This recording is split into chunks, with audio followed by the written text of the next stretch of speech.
what objectives might Israel be pursuing with a full occupation? Security, buffer, deterrence, leverage over Hamas, or something deeper? Thank you for having me, Hani. Greetings to you, and always a pleasure to be with you.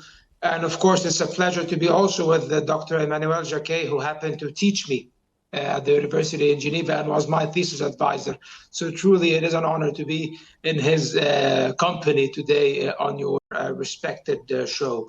Definitely, I think that Israel's aims in Gaza go way beyond the idea of occupation or the idea of demilitarizing Gaza or defeating Hamas or retrieving the remaining detainees and hostages. I think the true aims of the Israelis is the ultimate depopulation of Gaza as a part of a larger scheme to completely de-Palestinize. This will be probably a new term that we will have to coin in political science very soon.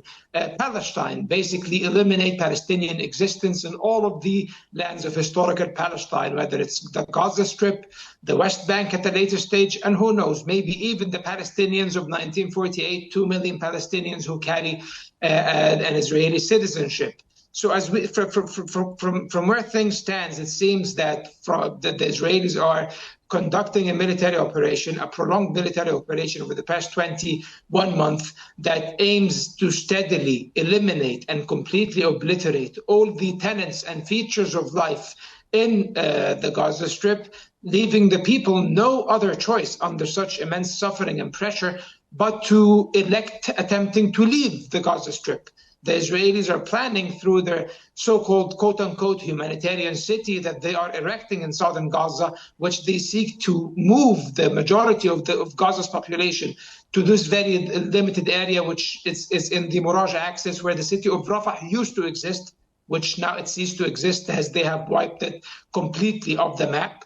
Now they will attempt, and the Israelis did explicitly say that, to tempt them to voluntarily depart the Gaza Strip to third countries. There are very worrying reports that the Americans have been lobbying several countries in Africa and in Asia who reportedly expressed their willingness to accept quote-unquote refugees from Gaza. But of course, this will be tantamount to being complicit in an act of ethnic cleansing, which is in itself a component of the wider crime of genocide that is being committed in Gaza at the moment. I think now that the military operation is entering a final stage, unfortunately meaning that it will become even more brutal, we should expect more brutality and more manifestations of violence and mass killings in an attempt to terrorize the remaining 400 to 500,000 people remaining in the city of Gaza and other parts of northern Gaza, to move them to central and then southern Gaza. And it seems that the Israelis will start their operation by seizing what remains of the city of Gaza, which is the largest urban center in the Gaza Strip. And afterwards, they will move forward to occupy the Gaza Strip in its entirety. Mm-hmm. From where things stands, Israel now controls about 65%. I think they are going for a much bigger percentage than that now, Hani.